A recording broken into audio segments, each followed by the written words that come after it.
میں کھانا لے آیا ہوں، ہم دونوں کھانا کھائیں۔ احمد نے اپنی بزرگ دادی کو اٹھایا اور اخبار کے ٹکڑے میں لپٹی روٹیاں نکالی۔ دونوں نے مل کر کھانا کھایا۔ دادی نے پیار سے احمد کے سر پر ہاتھ پھیرتے ہوئے دعا دی کہ بیٹا ہمت اور حوصلہ رکھو، وہ اللہ ہمارے ساتھ ہے، وہ سب سے بڑا نگہبان ہے۔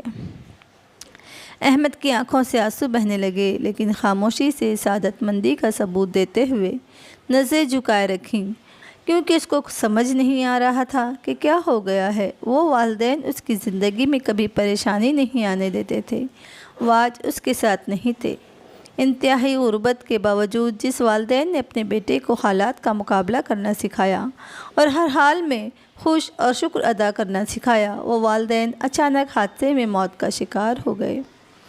غریبی کے باوجود اپنے بیٹے کی پڑھائی کے اخراجات پورے کرنے کے لیے اسد کے والد ایک ہوٹل پر ملازم تھے اور والدہ سلائی کرتی تھیں، لیکن اب حالات اتنی تیزی سے بدل گئے کہ اسد کو اسکول چھوڑ کر ہوٹل میں ملازم بن کر رہنا پڑا۔ ایسی زندگی کے بارے میں سوچا بھی نہیں تھا۔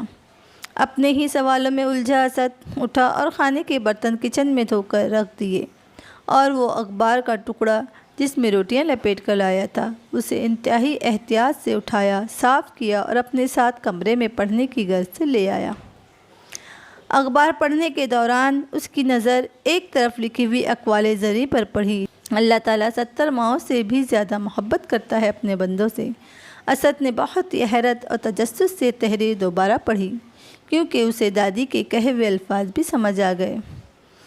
اسد نے اپنے خود ہی آنسو صاف کیے کہ اب وہ اپنی ماں باپ کو یاد کر کے روئے گا نہیں، کیونکہ ایک ایسی ذات ہے جو اس کو ماں باپ سے بھی زیادہ محبت کرتی ہے، بلکہ وہ ایسے کام کرے گا جس سے اس کے ماں باپ کو ثواب پہنچے۔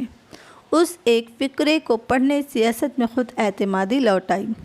اس نے اپنے آپ سے وعدہ کیا کہ جس طرح اس کے والدین نے کبھی ہمت نہیں ہاری، وہ بھی حالات کا سامنا ڈٹ کر کرے گا۔ اسد اٹھا، اپنا بیگ اٹھایا، جیسے اس کی کتابیں اب اس کا مقصد ہوں۔ یوں اسد نے دن میں ہوٹل میں کام کرنا اور شام کو پڑھنا شروع کر دیا۔ دیکھتے ہی دیکھتے اسد نے حالات کا مقابلہ اتنی ہمت اور جرأت سے کیا کہ اپنی محنت اس کی وجہ سے ملنے والے وظائف سے ایک ڈاکٹر بن گیا۔ آج اسد نے نہ صرف اپنے آپ کو سنبھال لیا بلکہ بہت سے غریب لوگوں کے بچوں کی پڑھائی کے اخراجات بھی اٹھاتا ہے تاکہ کسی بھی بچے کی پڑھائی حالات کی وجہ سے نہ رکے۔ بچوں، اگر آپ کے ارد گرد بھی کوئی ایسا بچہ ہے جو غریب پڑھ نہیں سکتا، خصوصاً یتیم بچے، تو آگے بڑھیں۔ آپ کے تھوڑے سے حوصلے اور مدد سے اس کی زندگی سنور جائے گی۔